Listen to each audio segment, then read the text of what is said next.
ഈ ലോകം മുഴുവൻ എന്റെ നേർക്ക് വിരൽ ചൂണ്ടി കൊലപാതകി എന്ന് വിളിച്ചപ്പം നീ മാത്രമാണ് എന്നിലെ മനുഷ്യനെ കണ്ടെത്തിയത്. എന്ന് നീ പോലീസ് സ്റ്റേഷനിൽ വെച്ച് ഞാൻ കൊലപാതകി അല്ലെന്ന് മൊഴി കൊടുത്തോ, അന്നു മുതൽ നീ എന്റെ സഹോദരിയാണ്. എന്നെ വിശ്വസിക്കൂ രാധികെ, നീ എന്റെ സഹോദരിയാണ്. എന്റെ അമ്മ പ്രസവിക്കാത്ത എന്റെ സഹോദരി. എന്നോട് ക്ഷമിക്കണം ചേട്ടാ, എന്റെ ദൈവനെ കൊണ്ട് ഞാൻ പറഞ്ഞു പോയതാണ്.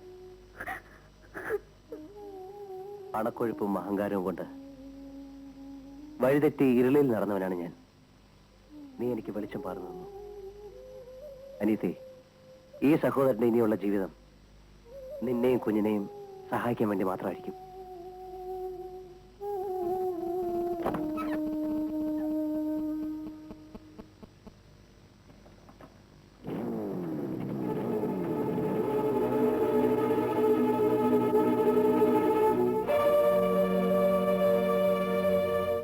എന്റെ ഭഗവതി, ഈ പെണ്ണ് ഇത്രക്കാരിയാണോ? സത്യം എന്തെന്നറിയാതെ നീ വെറുതെ അതും ഇതും പറയാതെ. എങ്കിൽ സത്യം അച്ഛൻ പറയൂ. അത് കണ്ടുപിടിക്കണം. എന്തിന്? മാനം മര്യാദയായിട്ട് നമുക്ക് ഈ നാട്ടിൽ കഴിയണമെങ്കിൽ അവളെ ആ വീട്ടിൽ നിന്ന് മാറ്റണം. അവൾ അച്ഛനെ വരുത്തി കൂട്ടത്തിൽ പറഞ്ഞു വിട്ടേക്ക്. അത് ഇതിനത്ര ആലോചിക്കാൻ എന്തിരിക്കുന്നു? ആലോചിക്കാനൊന്നുമില്ലേ? എന്തെങ്കിലും കേട്ടാ ഉടനെ എടുത്ത് ചാടിയാ മതിയോ? സമാധാനം ഉണ്ടാക്കാം. നീ ഒന്ന് അടങ്ങ്. ഇത്രയും നാളായിട്ടും അമ്മാവൻ എന്നെ മനസ്സിലാക്കാൻ കഴിയാത്തതിൽ എനിക്ക് ദുഃഖമുണ്ട്.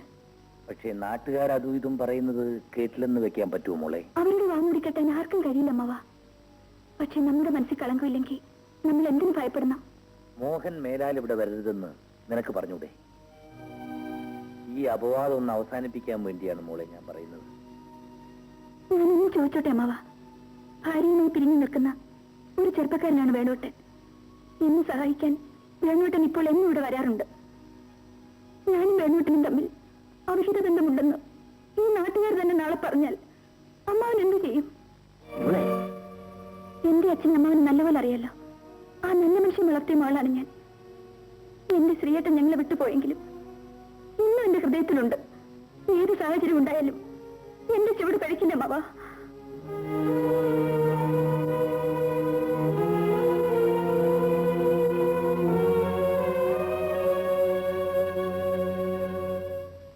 ഇന്ന് നിലവിലിരിക്കുന്ന കൂലി ഞങ്ങൾ ചോദിച്ചുള്ളൂ. അത് കഴിഞ്ഞ വർഷത്തേക്ക് വളരെ കൂടുതലാണല്ലോ. ഒരു കൊല്ലം കൊണ്ട് നിത്യോപയോഗ സാധനങ്ങളുടെ വില ഇരട്ടിയായില്ലേ? കൂടുതൽ സംസാരിക്കുന്നതിനാ ഈ കൂലി സമ്മതിച്ചാൽ ഞങ്ങൾ പണിക്കിറങ്ങും. എന്താ എന്താ ഇവിടെ കൂലിത്തർക്ക? അത് തർക്കിക്കാൻ എന്തിരിക്കുന്നു? നാട്ടിൽ നടപ്പുള്ള കൂലി വാങ്ങിച്ചോണം. അത് സാറേ, ഈ കഴിഞ്ഞ കൃഷി വരെ പാതി നിര ശ്രീധരം കുഞ്ഞ് ട്രില്ലർ ഉപയോഗിച്ചാ ഉഴുതത്. പാതി നിരത്ത് ഞങ്ങൾ കാളയെ പോട്ട് ഇടുമായിരുന്നു. ഇത്തവണ ട്രില്ലർ ഓടിക്കാൻ ആളില്ല. അപ്പൊ മുഴുവൻ നിലവും ഞങ്ങൾ ഉഴുണ്ടേ. അതുകൊണ്ടാ കൂലി കൂടുതൽ ചോദിച്ചത്. ട്രില്ലർ ഞാൻ ഓടിക്കാം. കഴിഞ്ഞ തവണത്തെ പോലെ തന്നെ കൃഷി നടക്കട്ടെ.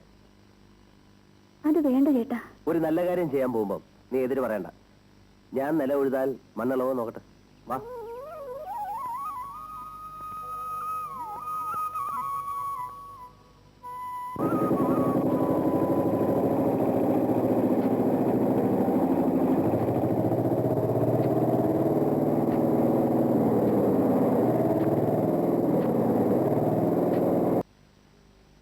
ആരുണ്ടെനിക്കൊരു തുണയേകാൻ, ആരുണ്ടവിടെ ഒരു ഉമ്മ തരാൻ.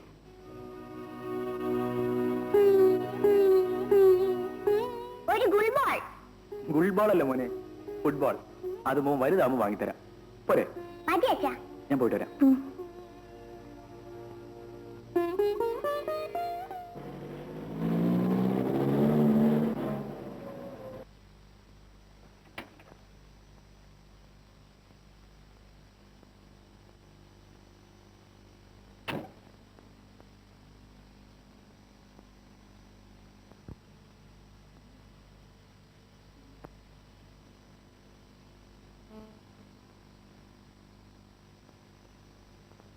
എന്നെ മനസ്സിലായോ? ഇല്ല, ക്ഷമിക്കണം. ഞാൻ മോഹന്റെ അമ്മയാണ്.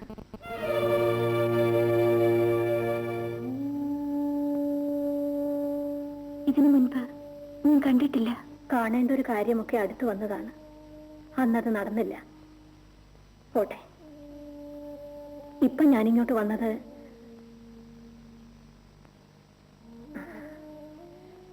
മോനായിരിക്കും. അതെ. എന്താ പേര്? കണ്ണൻ. കൊള്ളാം. നല്ല പേര്. മോൻ അപ്പുറത്ത് പോയിരുന്ന് എഴുതുവോ? കണ്ണൻ മുറി പോയിരുന്ന് എഴുതിക്കൊള്ളൂ. ഇരിക്കാലോ.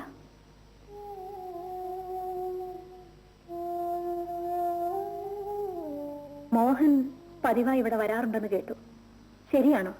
അതെ. ആളുകൾ പലതും പറയുന്നുണ്ട്. ഞാനും അറിയുന്നുണ്ട്. പറയുന്നവർ പറയട്ടെ. അതങ്ങനെ തള്ളിക്കളഞ്ഞുകൂടെ കുട്ടി.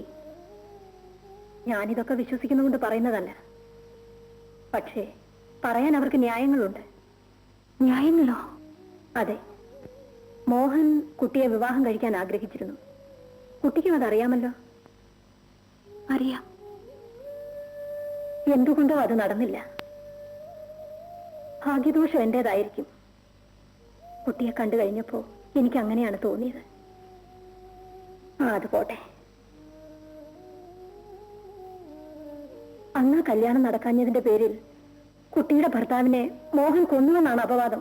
ഇല്ല, അത് ഞാൻ വിശ്വസിക്കുന്നില്ല. ഞാനും വിശ്വസിക്കുന്നില്ല കുട്ടി. പക്ഷേ കേസ് നിലവിലുണ്ട്. കൊന്നതാരാണെന്ന് ഇതുവരെ തെളിഞ്ഞിട്ടുമില്ല. ഈ ചുറ്റുപാടിൽ മോഹൻ ഇവിടെ വരാൻ തുടങ്ങിയാൽ ആളുകൾ പറയുന്നത് സത്യമാണെന്നല്ലേ വരൂ. അത് കേസിനെ ബാധിക്കില്ലേ? കുട്ടിക്ക് എന്ത് തോന്നുന്നു? ഞാൻ എന്ത് ചെയ്യണമെന്ന് പറയൂ. അവൻ ഇനി ഇവിടെ വരുമ്പോ ആട്ടി ഇറക്കണം. അയ്യോ, അങ്ങനെ പറയരുത്. എന്നെ സഹോദരിയായിട്ടാണ് കരുതുന്നത്. അവൻ കുട്ടിയെ സഹോദരിയായിട്ട് കരുതുന്നു. കുട്ടിക്ക് അങ്ങോട്ടോ? മോഹനേട്ടൻ എന്റെ സഹോദരനാണ്. അങ്ങനെയാണെങ്കിൽ സഹോദരന്റെ പ്രാണൻ രക്ഷിക്കാനുള്ള ചുമതല സഹോദരിക്കുണ്ട്.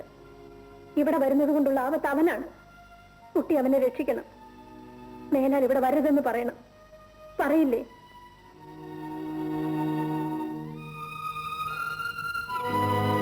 പറയില്ലേ രാധികെ?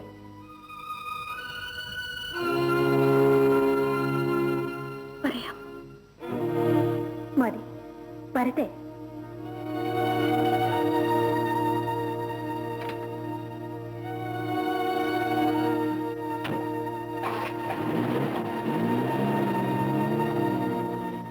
ഇപ്പൊ സംഗതി ക്ലിയർ ആയില്ലേ? ഇല്ല.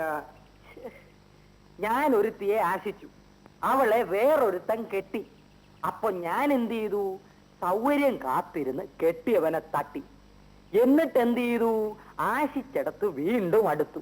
അവൾക്ക് എതിർപ്പില്ല, ശ്രദ്ധിക്കണം. അവളും അടുത്തു. ഇതിൽ നിന്നും എന്ത് മനസ്സിലാക്കണം? മത്തായി ജ്യേഷ്ഠന് പിടികിട്ടിയോ?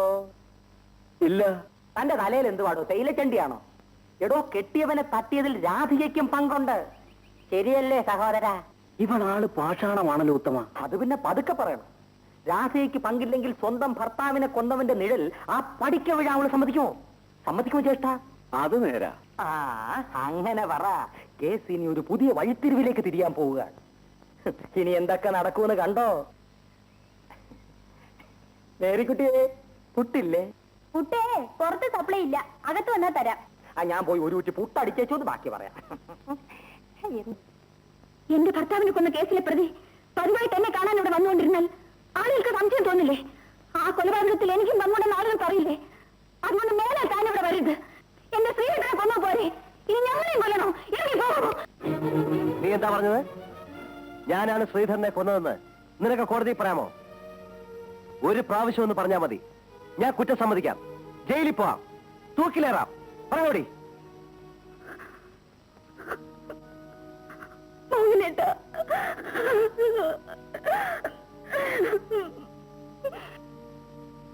എന്താ സംഭവിച്ചെന്ന് പറയൂ.